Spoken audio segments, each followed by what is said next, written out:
Mi nombre es Lucía Herrera, tengo 42 años, y soy consultora ambiental especializada en sistemas de tratamiento de aguas residuales y evaluaciones de impacto ecológico. Durante los últimos 15 años, he trabajado con municipios, desarrolladores inmobiliarios y agencias gubernamentales para asegurar que los proyectos de construcción cumplan con todas las regulaciones ambientales. Mi trabajo requiere una atención meticulosa a los detalles y un conocimiento profundo de códigos ambientales locales y estatales. Hace 5 años me mudé a Jardines del Valle, un desarrollo residencial exclusivo en las afueras de la ciudad. La atracción principal para mí no fueron las casas de estilo colonial o el clubhouse con piscina, sino los amplios lotes que permitían jardines sustanciales. Como alguien que había pasado años estudiando ecosistemas y sostenibilidad ambiental, quería crear un espacio que demostrara cómo la jardinería ecológica podía ser tanto hermosa como ambientalmente responsable. Mi jardín se había convertido en mi orgullo y pasión. 3 años de planificación meticulosa y trabajo dedicado habían resultado en un ecosistema cuidadosamente equilibrado que incluía plantas nativas, un sistema de recolección de agua de lluvia, compostaje orgánico, y áreas especializadas para diferentes tipos de vegetación. Tenía una sección de plantas medicinales tradicionales, un huerto de vegetales orgánicos que proporcionaba la mayoría de mis productos frescos, y un área de flores perennes que florecían en diferentes estaciones para proporcionar néctar continuo para las abejas locales y mariposas.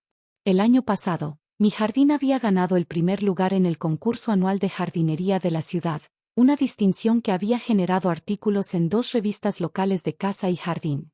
Los tours de jardín organizados por el Club de Jardinería traían visitantes cada mes durante la temporada de crecimiento. Para mí, el reconocimiento no era solo personal. Era validación de que los principios de sostenibilidad ambiental podían crear belleza excepcional. Mi vecina inmediata, Patricia Morales, nunca había ocultado su resentimiento hacia mi jardín. Desde el primer día que comencé a plantar, sus comentarios habían sido consistentemente negativos y cada vez más hostiles. ¿No crees que estás exagerando un poco?, había preguntado durante mi primer año, observando mientras instalaba el sistema de irrigación por goteo. Es importante ser eficiente con el agua, había respondido, explicando cómo el sistema reduciría el consumo de agua en un 40% comparado con aspersores tradicionales. Había murmurado, espero que no atraigas bichos raros con todas esas plantas silvestres.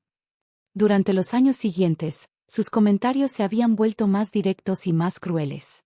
Cuando gané el concurso de jardinería, su felicitación había sido, qué suerte que los jueces prefieran ese look selvático. Cuando las revistas publicaron los artículos sobre mi jardín, había comentado, supongo que es fácil impresionar cuando gastas tanto dinero en algo tan frívolo. Lo que Patricia no sabía, y lo que yo había mantenido cuidadosamente privado, era que durante mis años como consultora ambiental, había realizado evaluaciones para prácticamente toda la zona metropolitana. Mi trabajo incluía inspecciones de sistemas sépticos, evaluaciones de drenaje, y análisis de cumplimiento ambiental para cientos de propiedades residenciales y comerciales. 2 años atrás, mientras trabajaba en un proyecto para el municipio que requería mapear todos los sistemas de agua residual en un radio de 10 kilómetros, había descubierto algo preocupante sobre la propiedad de Patricia. Los registros oficiales mostraban que su casa tenía un sistema séptico estándar aprobado, pero las imágenes satelitales y los patrones de drenaje sugerían algo completamente diferente. Una investigación más profunda reveló que el sistema séptico oficial de Patricia era en realidad una fachada. El verdadero sistema consistía en una serie de tuberías no autorizadas que dirigían las aguas residuales directamente hacia el arroyo estacional que corría detrás de su propiedad. Durante la temporada de lluvias, este arroyo se conectaba directamente con el suministro de agua municipal. Esta configuración no solo violaba múltiples códigos ambientales estatales, sino que constituía un riesgo serio para la salud pública.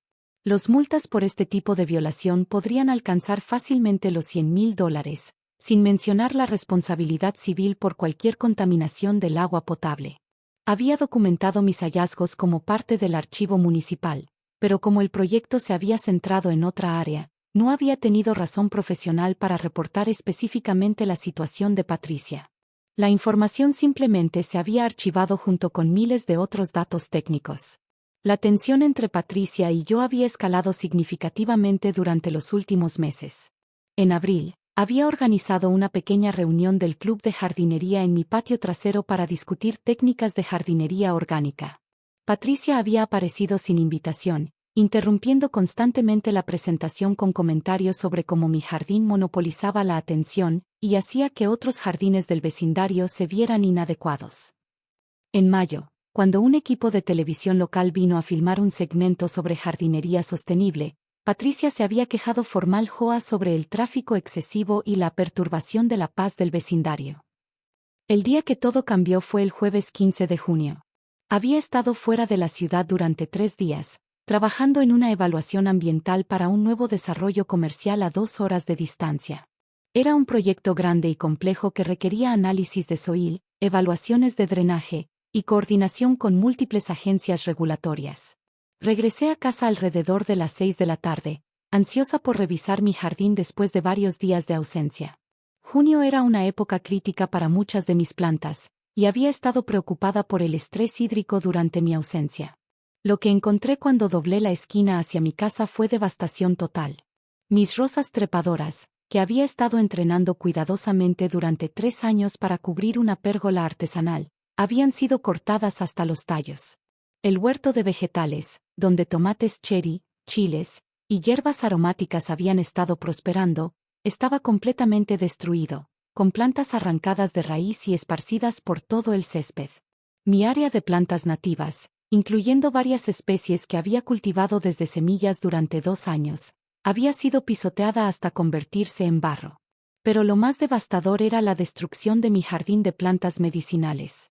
Había tomado años encontrar y cultivar algunas de estas plantas tradicionales mexicanas, incluyendo algunas variedades que habían sido pasadas de generación en generación en mi familia. Hierbabuena centenaria, ruda que había crecido desde un esqueje de la planta de mi abuela, epazote silvestre que había recolectado en las montañas, todo destruido. Pegados por toda mi propiedad había avisos oficiales de la JOA. Violaciones por paisajismo no autorizado, plantas invasivas, uso excesivo de agua y mantenimiento inadecuado del jardín. Cada aviso incluía multas que totalizaban más de $3,000. Mientras estaba de pie en medio de la destrucción, tratando de procesar la magnitud del daño, escuché la voz de Patricia desde su porche. Lucía, gritó con falsa preocupación. ¡Qué terrible lo que pasó con tu jardín! Me giré hacia ella, manteniendo mi expresión neutral a pesar de la furia que hervía en mi interior. Patricia estaba reclinada cómodamente en su mecedora del porche, con una sonrisa que no intentaba ocultar su satisfacción. Sí, respondí tranquilamente, parece que alguien se tomó muchas molestias para destruir años de trabajo. Bueno, dijo Patricia, su sonrisa ampliándose, tal vez fue la naturaleza diciéndote algo. O tal vez alguien en el vecindario se cansó de toda esa exhibición. Saqué mi teléfono y comencé a tomar fotografías meticulosas del daño, documentando cada planta destruida, cada área pisoteada, cada aviso de violación pegado en mi propiedad. ¿Qué estás haciendo?, preguntó Patricia, su tono volviéndose ligeramente nervioso. Documentando, respondí sin levantar la vista de mi teléfono. Es importante tener registros completos para el seguro y cualquier investigación legal que pueda ser necesaria. Patricia se rió, recuperando su confianza. Buena suerte con eso. Los avisos de la JOA son legítimos, y francamente, tal vez ahora aprendas a no opacar al resto del vecindario. Terminé de tomar las fotografías y la miré directamente. Patricia, ¿sabes algo específico sobre cómo pasó esto? ¿Por qué me preguntas a mí?, respondió, pero vi un destello de pánico en sus ojos. Solo curiosidad profesional, dije tranquilamente. En mi trabajo, siempre busco patrones y conexiones que podrían no ser obvias inmediatamente. Esa noche, después de presentar un reporte completo a la policía y mi compañía de seguros, abrí mis archivos profesionales y localicé toda la documentación sobre el sistema séptico y legal de Patricia. También contacté a 3 colegas en el Departamento de Salud Ambiental del Estado. Hola, Roberto, dije cuando contestó mi colega en el Departamento de Aguas Residuales. Tengo una situación que requiere investigación inmediata. Descarga ilegal de aguas residuales en una zona residencial con potencial de contaminación del suministro de agua. Durante los siguientes días, trabajé sistemáticamente para construir un caso completo. Las fotografías del daño fueron al departamento de policía, junto con evidencia circunstancial que apuntaba a Patricia como la perpetradora. Los avisos fraudulentos de la JOA fueron reportados al administrador de la asociación, quien confirmó que Patricia había falsificado documentos oficiales y forjado firmas. Pero la pieza más importante fue mi reporte al Departamento de Salud Ambiental sobre el sistema séptico ilegal de Patricia. El martes de la siguiente semana, Patricia recibió visitantes. Inspectores del Departamento de Salud Ambiental, acompañados por agentes del Departamento de Control de Contaminación del Agua, llegaron a su puerta con órdenes de inspección. Según mis contactos en el departamento, Patricia inicialmente intentó negar el acceso a su propiedad, pero las órdenes judiciales eran claras y específicas. Los inspectores encontraron exactamente lo que mis archivos habían documentado: un sistema séptico completamente ilegal que había estado descargando aguas residuales no tratadas directamente en el arroyo estacional durante años. Las pruebas de agua confirmaron niveles de contaminación que excedían los límites legales por factores de 10 a 1. La contaminación se había extendido al sistema de agua subterránea, afectando potencialmente a docenas de hogares en el área. Esa misma semana, Patricia fue arrestada por falsificación de documentos relacionados con los avisos fraudulentos de la JOA. La investigación policial había encontrado evidencia clara de que ella había destruido mi jardín durante mi ausencia, incluyendo testimonios de 2 vecinos que la habían visto en mi propiedad a altas horas de la noche. El viernes, recibí una llamada del jefe de los inspectores ambientales. Lucía, necesitamos discutir la situación Morales. Este es uno de los casos más serios de violación ambiental que hemos visto en años. ¿Qué tipo de penalidades está enfrentando? Multas ambientales de $120,000, más el costo de remediación ambiental que probablemente será otros $80,000. También hay responsabilidad civil por cualquier daño a propiedades vecinas causado por la contaminación del agua. ¿Y los cargos criminales? Esos van por separado. Vandalismo, falsificación de documentos, probablemente algunos cargos adicionales relacionados con el encubrimiento del sistema séptico ilegal. 2 semanas después, mientras plantaba nuevas rosas en mi jardín reconstruido, vi una camioneta de mudanza en la entrada de Patricia. Había vendido su casa rápidamente, probablemente para pagar los abogados y las multas que se acumulaban. Mi jardín, reconstruido con la ayuda de donaciones de toda la comunidad de jardinería local, era más hermoso que nunca. La historia de la destrucción y reconstrucción se había extendido, generando apoyo y admiración que nunca había esperado. El administrador de la JOA me visitó personalmente para disculparse por los avisos fraudulentos y ofrecer compensación por el daño. En mis 20 años administrando asociaciones de propietarios, me dijo, nunca había visto algo tan malicioso.